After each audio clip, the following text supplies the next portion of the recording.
तो you also suggest कि इसमें अगर यूट्यूब में है तो मुझे इंस्टा में भी होना चाहिए, लिंक्डइन में भी होना चाहिए, फेसबुक में भी होना चाहिए। You should be on platforms for making your presence and we all are addicted to social media. Businesses के लिए ये बहुत बड़ी अपॉर्चुनिटी है। ऐसी अपॉर्चुनिटी हम मिस क्यों करें? बिल्कुल। अगर Instagram पे आपका कंपेटिटर है, उसको देख के वहाँ से कन्वर्जन आपकी क्लाइंट ने कर दिया, आपकी अपॉर्चुनिटी तो मिस हो गई ना। हमें रोज पोस्ट करना चाहिए। ये क्वेश्चन काफी अच्छा है। बहुत बड़ा मिथ है कि डेली पोस्टिंग से आपको फायदा होगा। एक ब्रांड आया, मैंने उन्हें बोला आप डेली पोस्टिंग आज से ही शुरू कर। Why? You are also saying कि इंसाइट या एनालिटिक्स पे जाना चाहिए। बिल्कुल। हर 3 कंटेंट डालने के बाद आपको ये सब नहीं देखना, अरे अब क्या होगा, अब क्या होगा। एक ऑडियंस को एंड तक रुकने के लिए आपको क्या करना चाहिए? Very good question.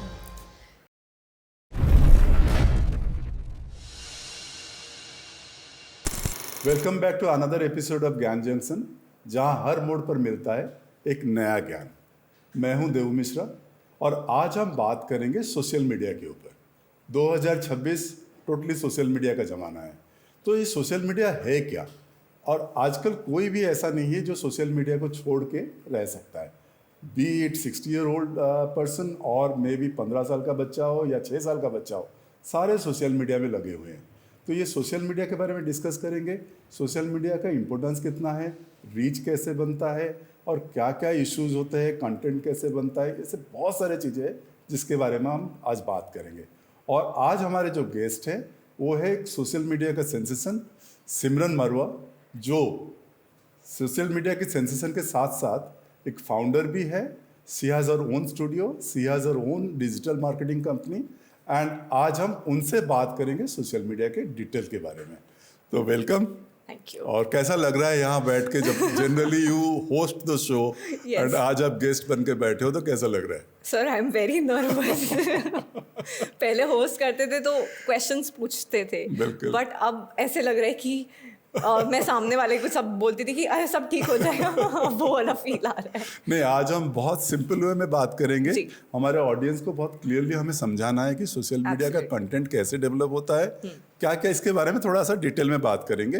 बट सबसे पहला मेरा क्वेश्चन है, व्हाट इज सोशल मीडिया और इसका इम्पैक्ट क्या पड़ता है सोसाइटी पे? Okay, social media digital platforms होते हैं जो कि बिजनेस और लोगों को हेल्प करते हैं कंटेंट शेयर करने में, कम्युनिकेट करने में, लोगों के साथ इंगेज करने में। एंड सोसाइटी पे तो बहुत बड़ा इम्पैक्ट है, क्योंकि आप देखिए, आप भी कितना सोशल मीडिया यूज़ करते हो। अभी कुछ लोग ही होंगे सोसाइटी में जो बहुत कम यूज़ करते हैं या उसको टाइम करते हैं। And we all are addicted to social media. And businesses के लिए ये बहुत बड़ी अपॉर्चुनिटी है कि यूज़र जहाँ पे अपना टाइम स्पेंड कर रहा है और वो एक्टिव है वहाँ पे अपने आप को दिखाए, अपनी रीच को लेके आए। बिल्कुल। सिमरन, मैं ना आपका अफलेट में आपका रोज का फॉलो करता हूँ एंड बहुत सारे टिप्स आप देते हो जी, जो वायरल होता जा रहा है, तो उसी पे ही हम बात करेंगे। सबसे पहले I want to take this discussion in 3 segments. सबसे पहला सेगमेंट होगा जो इसमें हम बात करते हैं कि स्ट्रैटेजी कैसे होता है, फिर कंटेंट पे बात करेंगे, फिर ग्रोथ पे बात करेंगे। बिल्कुल। तो जब हम स्ट्रैटेजी की बात करते हैं तो एक जो भी कोई कंटेंट, जो भी कोई इन्फ्लुएंसर है या कोई यूज़र स्टार्ट करता है, कोई स्टार्टअप वाला हो, MSME वाला हो या SME हो, कोई भी हो, जो भी स्टार्ट करता है, तो इसको कौन से प्लेटफॉर्म में पहले आना चाहिए? सर मेरे हिसाब से पहले तो ये डिफाइन होना चाहिए, इट्स नॉट कि सबसे पहला प्लेटफॉर्म क्या होना चाहिए, उससे पहले का प्रोसेस बहुत इंपॉर्टेंट है कि उसकी टारगेट ऑडियंस क्या है, क्या उसकी पोजीशनिंग है, क्या उनका प्राइसिंग है, फिर कंटेंट फनल्स आता है, फिर कन्वर्जन आता है। ओके, बेस्ड ऑन दैट जहाँ पे आपकी टारगेट ऑडियंस है प्रेजेंट, वहाँ पे आपको होना ही है। और मेरे को सर ये बहुत क्वेश्चंस आते हैं कि B2B को इंस्टाग्राम फेसबुक पे नहीं होना चाहिए, which is not correct according to me. क्योंकि आप सोचो, जो डिसीजन मेकर सामने B2B में है वो तो है ही इंसान, ही तो है। कोई ना कोई उस कंपनी में जो कि डिसीजन मेकर है या उनके क्लोज है, वो डेफिनेटली इंस्टाग्राम फेसबुक पे होगा, राइट? एनीवन, मे बी जरूरी नहीं वो मेन पर्सन, कोई ना कोई उसका कोई ना कोई होगा ही। तो ऐसी अपॉर्चुनिटी हम मिस क्यों करें? बिल्कुल। जब वो पर्सन डिसीजन मेकर या close to decision maker Instagram Facebook पे है, तो सिर्फ लिंक्डइन पे क्यों जाएं? बिल्कुल। सो मैं तो रेकमेंड करती हूँ कि आपके जहाँ टारगेट ऑडियंस एग्जिस्ट करती है आपको उस प्लेटफॉर्म पे होना ही चाहिए। तो यू ऑल्सो सजेस्ट कि इसमें अगर यूट्यूब में है तो मुझे इंस्टा में भी होना चाहिए, लिंक्डइन में भी होना चाहिए, फेसबुक में भी होना चाहिए, या I will be very selective, नहीं मुझे यूट्यूब में ही होना है, तो इस तरह का कुछ है, या you should be in all the platforms? You should be on platforms for making your presence, कि आपको कोई ढूंढ के आए आपकी टारगेट ऑडियंस तो आप उधर हो। बट आपको फोकस करना है एक कोई पर्टिकुलर प्लेटफॉर्म में और वहाँ से आपको ट्रैफिक मूव कराना है। ट्रैफिक मूव की बात अगर हम करें सर, ज़रूरी नहीं है कि ट्रैफिक मूव कराना है, आपकी प्रेजेंस इंपॉर्टेंट है। चाहे आप इंस्टाग्राम पे हो, फेसबुक पे हो, यूट्यूब पे हो, लिंक्डइन पे हो, आप यहाँ बैठ के ये नहीं बता सकते कि कब कहाँ से कन्वर्जन आ जाए। और आप सोचो, अगर इंस्टाग्राम पे आपका कंपेटिटर है, उसको देख के वहाँ से कन्वर्जन आपकी क्लाइंट ने कर दिया, आपकी अपॉर्चुनिटी तो मिस हो गई ना, जस्ट बिकॉज आपने ये सोचा था इंस्टाग्राम पे तो मेरी ऑडियंस ही नहीं है, आपने रिसर्च नहीं करी अभी उसके बारे में। बिल्कुल। चलो अब हम आते हैं कि पोस्ट या रील इन सब के बारे में। Okay. तो जैसे हमें रोज पोस्ट करना चाहिए या देयर शुड बी फ्रीक्वेंसी क्या होना चाहिए पोस्ट का? ओके, सो पोस्टिंग, ये क्वेश्चन काफ़ी अच्छा है कि पोस्टिंग कितनी फ्रीक्वेंटली करनी चाहिए। और क्या बहुत बड़ा मिथ है कि डेली पोस्टिंग से आपको फ़ायदा होगा। सर, इम्पॉर्टेंट है कि कंटेंट वैल्यूएबल हो, आप उस कंटेंट को डालिए। आप रैंडमली रोज रोज पोस्ट करोगे, एक तो आपको ओवर थिंकिंग होगी, आपको ही स्ट्रेस होगा कि आज मेरे को ये करना है, आज मुझे ये करना है। अनलेस आपकी स्ट्रैटेजी सही नहीं है, डेली पोस्टिंग आपको हेल्प नहीं करने वाली है, क्योंकि सोशल मीडिया प्लेटफॉर्म्स भी क्वालिटी को ज़्यादा इन्हांस करते हैं, क्वांटिटी को नहीं। ये तुक्केबाजी हो जाती है कि हम महीने की 30 रील डाल देंगे और वो हो जाएगा, हमारा कुछ ना कुछ तो चल ही जाएगा। तो इसीलिए सर वो आ गया कि डेली पोस्टिंग करेंगे तो चल जाएगा। तुक्केबाजी की बात है सर। मतलब ऐसे कोई स्टैंडर्ड रूल है कि भाई हमें 3 रील पोस्ट करना है, 7 पोस्ट करना है, इतने स्टोरी डालना है एक हफ्ते में, ऐसा कुछ है? या लाइक यू सेड कि भाई क्वालिटी मैटर्स, यू नो, तो उस तरह से क्या होना चाहिए? सो अपनी ऑडियंस को इंगेज रखने के लिए हाँ, पोस्टिंग्स इंपॉर्टेंट है। जैसे मेरा है कि 3 to 4 रील्स पर वीक जा रही हैं, पोस्ट जा रहे हैं आपके ब्रांड को समझाने के लिए, स्टोरीज जा रही हैं आपके ऑडियंस को इंगेज करने के लिए, कर सकते हैं। बट आई विल नॉट से कि यही नंबर आपके लिए काम करेगा। रीज़न बीइंग हमारे को देखना होता है वो चीज़। इट्स नॉट कि एक ब्रांड आया, मैंने उन्हें बोला आप डेली पोस्टिंग आज से ही शुरू कर दो। वाई? बिल्कुल। ज़रूरत होगी तो करेंगे, नहीं होगी तो नहीं करेंगे, सिंपल।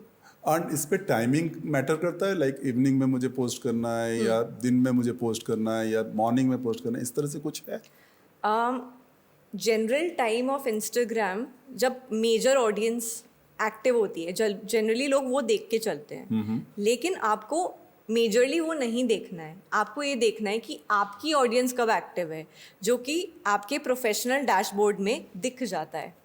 ठीक है, आपको ये मैटर करता है ना कि आपके लोग जो आपके कस्टमर बन सकते हैं वो कब एक्टिव है। जेनरिक सब एक्टिव कब है उससे क्या मतलब। बिल्कुल। तो यू आर आल्सो सेइंग कि इनसाइट या एनालिटिक्स पे जाना चाहिए। बिल्कुल। तो सारे जो यूजर्स हैं जो इंस्टा को यूज करते are they aware about this things? तो उसके बारे में थोड़ा सा डिटेल में अगर बता दोगे तो इजी होगा इनके लिए। सर, अवेयरनेस इज लेस, ठीक है। इट इज़ इम्पॉर्टेंट कि आप जो डाल रहे हो अपने सोशल मीडिया पे, आप उसे एनालाइज करो कि वो वर्क भी कर रहा है कि नहीं। अब इसका मतलब ये नहीं है कि हर रील के पीछे पड़ गया, अरे इस पे तो व्यूज़ नहीं आए, इस पे तो नहीं। महीने में एक बार बैठो, देखो आपकी स्ट्रैटेजी वर्क करी है कि नहीं। हर 3 कंटेंट डालने के बाद आपको ये सब नहीं देखना, अरे अब क्या होगा, अब क्या होगा। आप अपना टाइम वेस्ट करोगे। महीने में एक बार बैठो, इनसाइट्स चेक करो, प्रोफेशनल डैशबोर्ड खोलो, देखो आपकी लोकेशंस क्या हैं, कहाँ पे टारगेट ऑडियंस हो रही है, क्या एज है उनकी, सब चीज़ें। अच्छा, एक मिथ ये भी है, मिथ कहूँ या परसेप्शन कहूँ, कि भाई वीकेंड में डालो तो बहुत ज़्यादा व्यूज़ मिलते हैं, वीकडेज में डालो तो कम व्यूज़ मिलते हैं। तो what is your opinion on that? Sir, बोला जाता है कि वीकेंड पे अगर डाला जाए तो लोग ज़्यादा एक्टिव होंगे, क्योंकि लोग अपने काम में नहीं लगे। जनरली सैटरडे संडे ऑफ होता है, तो ऑडियंस ज़्यादा इंस्टाग्राम फेसबुक पे आ सकती है। That depends. अगेन, हमारे को लोगों को देख के नहीं चलना, हमारे को अपनी टारगेट ऑडियंस को देख के चलना है, राइट? तो आपकी जितनी टारगेट ऑडियंस है एक्टिव, वो नंबर तक आपका सर प्रोफेशनल डैशबोर्ड में पता लग जाता है कि संडे को इतने लोग एक्टिव थे, मंडे को इतने लोग एक्टिव थे। So basically it is your product, और जिस पे आप बात कर रहे हो उसको लेके ही आपको सोचना है कि आपको कब पोस्ट करना चाहिए। Sir it is just that कि आप एक तरह से सोसाइटी ही देख रहे हो, अपने आप को नहीं देख रहे हो. इट इज़ जस्ट दैट अपने आप को देख के चलना है. ठीक है, you have to make a brand for yourself. बाकी लोग क्या कर रहे हैं वो आप अपने ब्रांड के लिए अगर देखना चाहो ओके, लेकिन अपने पे फोकस रखो. सिर्फ दूसरों को देख के कॉपी पेस्ट मत करो, is what I mean. Okay मतलब you have to be bothered about your TG and उस हिसाब से आपको करना है.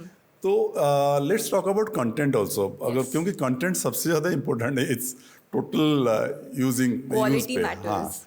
तो कंटेंट में आप जैसे ही बोल दिया कि क्वालिटी मैटर्स, तो कंटेंट को कैसे डिज़ाइन करें, क्या करें, उस पर थोड़ा सा बताओ. ओके सर, कंटेंट जो होता है वो रैंडम नहीं होता. फर्स्ट थिंग, अब अगर कोई बिजनेस ओनर या कोई ब्रांड हर रोज बैठ के सोच रहा है आज मैं क्या करूं, सबसे बड़ा फॉल्ट ही वहाँ पे है.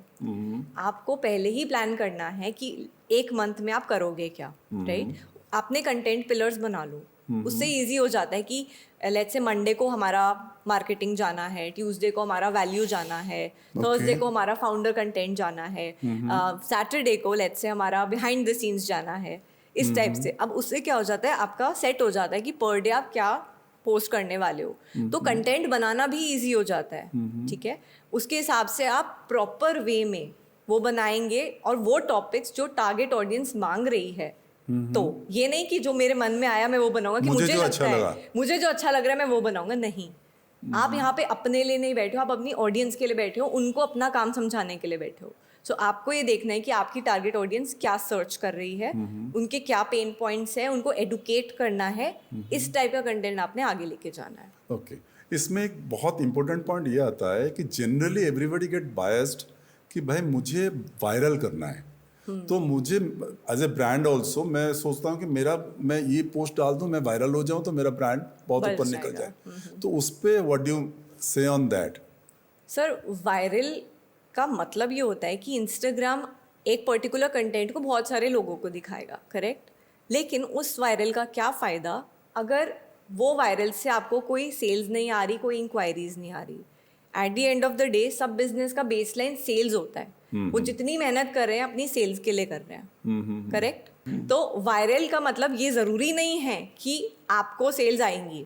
सो आपका क्वेश्चन कि वायरल का मतलब हमारा ब्रांड ग्रो हो जाएगा, ज़रूरी नहीं है.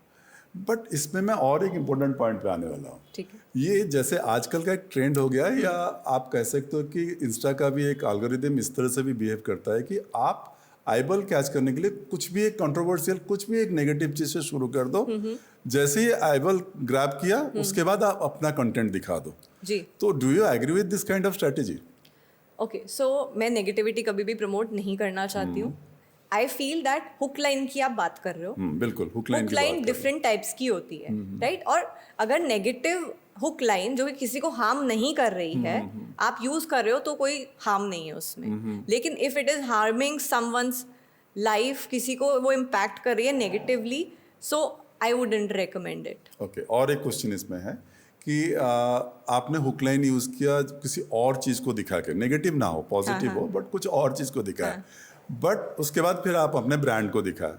तो आपको नहीं लगता है कि ब्रांड का वैल्यू जो है बड़ा कैजुअल हो जाएगा अगर इस तरह से चीज़ें मैं दिखाऊं?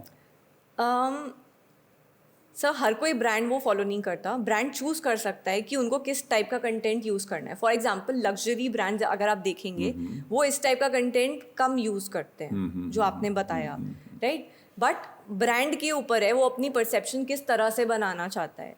अगर वो कंटेंट उनकी ऑडियंस को रिलेटेबल लगता है और वो यूज कर रहे हैं, उनको फायदा हो रहा है, कोई बुराई नहीं है उसमें. बिल्कुल. तो एज ए डिजिटल मार्केटर आप इसको गाइड करते हो ब्रांड yes, जहाँ पे जरूरत है उधर यूज करेंगे. हर ब्रांड को उसकी जरूरत नहीं होती. बट हाँ, हुक लाइंस चाहिए आपको. हुक लाइंस चाहिए. हुक लाइंस से आपका ऑडियंस हुक होते हैं, रुकते हैं जी. इससे रिलेटेड एक क्वेश्चन मेरे दिमाग में ये आ रहा है कि जब आप वीडियो बनाते हो, जब कंटेंट बनाते हो, तो जैसे आपने कहा कि हुक लाइन इंपॉर्टेंट है, तो एक ऑडियंस को एंड तक रुकने के लिए आपको क्या करना चाहिए? Very good question. Hook line से आपकी ऑडियंस कंटेंट पे रुकेगी, बट उसको वॉच टाइम इंक्रीज करने के लिए, उनको लास्ट तक रोकने के लिए आपको वो कंटेंट इतना इंटरेस्टिंग और इतना रिलेटेबल बनाना होगा कि वो रुकना चाहें. ठीक है. और जब आप किसी के पेन पॉइंट की बात करोगे ना, तो सर हायर चांसेस हैं कि वो रुकेंगे. तो उस पे फिर मैं आ जाता हूँ और एक पॉइंट पे कि भाई जब बात हम कर रहे हैं कि एंड तक देखने के लिए, तो जो लाइक्स होता है, लाइक्स ज़्यादा इम्पोर्टेंट है या वॉच टाइम ज़्यादा इम्पोर्टेंट है? Amazing question. सो ब्रांड्स को ऐसा लगता है कि क्योंकि लाइक्स ना वहाँ स्क्रीन पे दिखते हैं, तो दैट इज सीन कि ये अरे इतने सारे लाइक्स आ गए, बिल्कुल. तो उनको क्योंकि स्क्रीन पे दिख रहा है उनको वो सक्सेस लगता है. लेकिन अच्छा भी लगता अच्छा है. लगता है, हाँ बिल्कुल, क्यों नहीं लगेगा. एज ए कंटेंट क्रिएटर आपको बहुत अच्छा लगता है. हाँ, लेकिन लाइक्स का मतलब है कि हमें अटेंशन मिल रहा है. बिल्कुल. अगर हमारा वॉच टाइम अच्छा है तो मतलब लोग रुक रहे हैं और वो सुनना चाह रहे हैं, वो इंगेज कर रहे हैं. सो ये दो इंडिकेटर्स ही अलग है. बिल्कुल बिल्कुल. मेरे लिए वॉच टाइम ज़्यादा मैटर करता है. ठीक है. एंड अगेन दोनों के डिफरेंट पर्पसेस हैं, दोनों चाहिए मुझे. दोनों तो चाहिए. हाँ. अब जैसे लाइक्स है एंड रियल ग्रोथ है, तो लाइक वर्सेस रियल ग्रोथ को अगर मैं पूछूं तो आप? ओके, मेरे लिए रियल ग्रोथ या बिजनेस के लिए रियल ग्रोथ उनकी सेल्स होती है. बिल्कुल.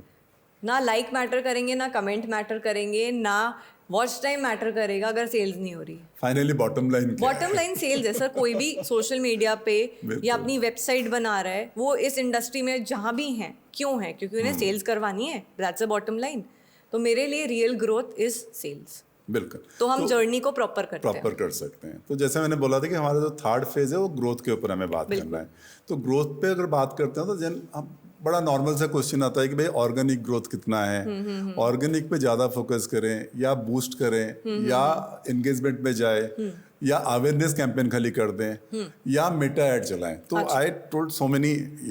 अब मैं चाहूँगा कि मेरे ऑडियंस के लिए आप सारे टर्म्स को थोड़ा इजी वे में समझाओ. Okay. और बताओ कि कौन सा ज़्यादा इजी है करने के लिए, ज़्यादा करना चाहिए.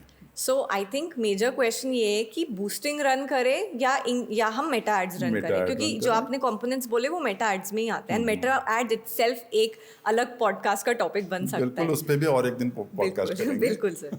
सो बूस्टिंग जो होती है वो क्विक विजिबिलिटी के लिए होती है. ठीक है. सिंपली आपने क्लिक किया और आपने जो सिलेक्शंस करने, इंटरेस्ट सिलेक्ट किए, लोगों के एज सिलेक्ट किया, उनका लोकेशन सिलेक्ट किया और आपने बूस्ट कर दिया. क्विक विजिबिलिटी के लिए रीच, अगर आपका कोई कंटेंट ऑलरेडी अच्छा परफॉर्म कर रहा है, उस पर एंगेजमेंट अच्छी है, आप उसको बूस्ट करो तो आपकी रीच और ये चीज़ें बेटर होंगी. लेकिन मेटा एड्स ज़्यादा टारगेटेड होती हैं. आप एग्जैक्टली सिलेक्ट कर सकते हो कि आपको कौन सी टारगेट ऑडियंस को अपने एड्स दिखाने हैं, किस एज ग्रुप में है, उनका क्या बिहेवियर है, आपकी कोई कस्टमर लिस्ट है एग्जिस्टिंग, वो तक आप वहाँ अपलोड कर सकते हो. अच्छा जी. और इवन आपकी कोई बेस्ट कस्टमर की प्रोफाइल है, आप वैसी लुक अलाइक बना सकते हो. ओके. आप अपनी डिफरेंट, बिल्कुल आप अपनी डिफरेंट कैंपेन्स रन कर सकते हो. आपको सेल्स चाहिए, आपको अवेयरनेस करनी है, एटसेट्रा. अपार्ट फ्रॉम दैट आप एक्चुअली अब एक्सपेरिमेंट भी कर सकते हो कि क्या मेरे लिए वर्क कर रहा है. पहले तो ऐसा होता था कि ज़्यादा कुछ नहीं हम एड्स में डालते थे, बट नाउ कराउजल भी जा रहा है, पोस्ट भी जा रहा है, रील्स भी जा रहा है, और मेटा उस पर पैसा स्पेंड करेगा जो बेस्ट परफॉर्म करेगा. ओके.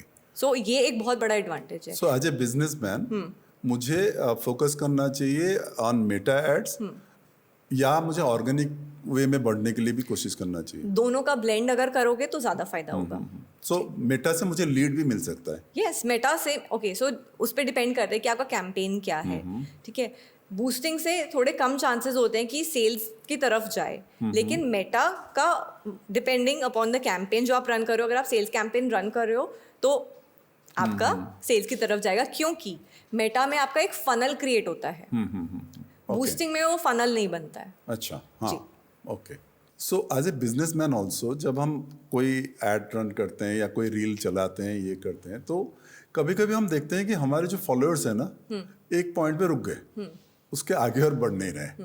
या कभी कभी ऐसा होता है कि व्यूज इतना ही आ रहा है, उससे ऊपर नहीं जा रहा है, या लाइक्स इतने ही है, उससे ऊपर नहीं जा रहा है. तो उस स्टेज पे हम क्या कर सकते हैं? मतलब मेटा एड चलाना अलग चीज़ है. I am just talking about कि नॉर्मली मेरे फॉलोअर्स रुक जाते हैं एक पॉइंट पे, तो मुझे क्या करना चाहिए कि फिर वो एनहांस हो?